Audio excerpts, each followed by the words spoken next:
ലക്ഷ്യസ്ഥാനങ്ങൾ തകർക്കുന്നതിനായി 37 മണിക്കൂർ നിർത്താതെ പറന്നു. ആകാശത്ത് വെച്ച് പലതവണ ഇന്ധനം നിറച്ചു.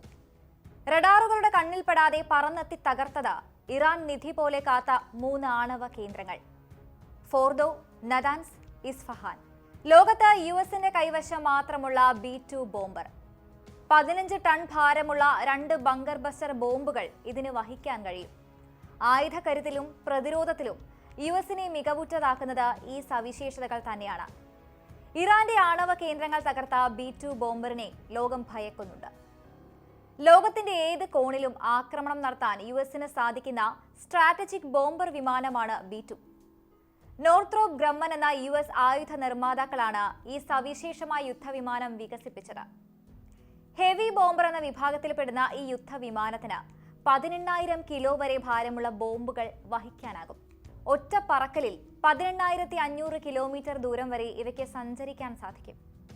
1988 നിർമ്മിക്കപ്പെട്ട B2 ബോംബർ അതിന്റെ രൂപഘടന കൊണ്ടും സ്റ്റെൽത്ത് സാങ്കേതിക വിദ്യ കൊണ്ടും ലോകമെങ്ങും കേൾവി കേട്ടതാണ്.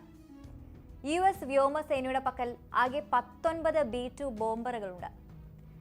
റഡാർ കണ്ണുകളെ വെട്ടിക്കാൻ കഴിയുന്ന തരത്തിലാണ് ഇവയുടെ രൂപഘടന. അതായത് ദൂരെ നിന്ന് നോക്കിയാൽ ഒരു ഭീമൻ പക്ഷി പറന്നു പോകുന്നത് പോലെയാണ് ഇവയെ കാണാനാവുക.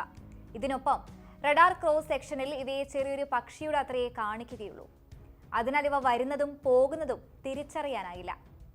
ഇവയെ കണ്ടെത്തണമെങ്കിൽ അതിശക്തമായ റഡാർ സംവിധാനങ്ങൾ വേണം. നിലവിൽ ഭൂരിഭാഗം രാജ്യങ്ങൾക്കും B2 ബോംബറിനെ തിരിച്ചറിയാനുള്ള സംവിധാനങ്ങളില്ല. 3 ആണവ കേന്ദ്രങ്ങളിലും കുറഞ്ഞത് 2 ബോംബുകളെങ്കിലും യുഎസ് പ്രയോഗിച്ചിട്ടുണ്ട്.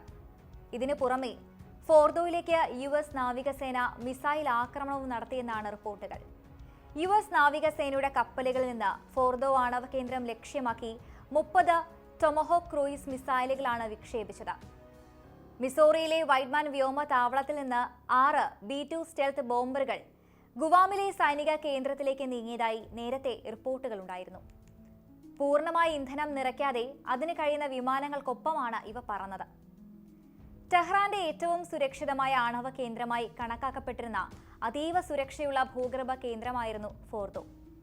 എന്നാൽ ഫോർദോ ഇല്ലാതായി എന്നാണ് ഇവിടുത്തെ ആക്രമണത്തെക്കുറിച്ച് യുഎസ് പ്രസിഡന്റ് ഡൊണാൾഡ് ട്രംപ് പറഞ്ഞത്.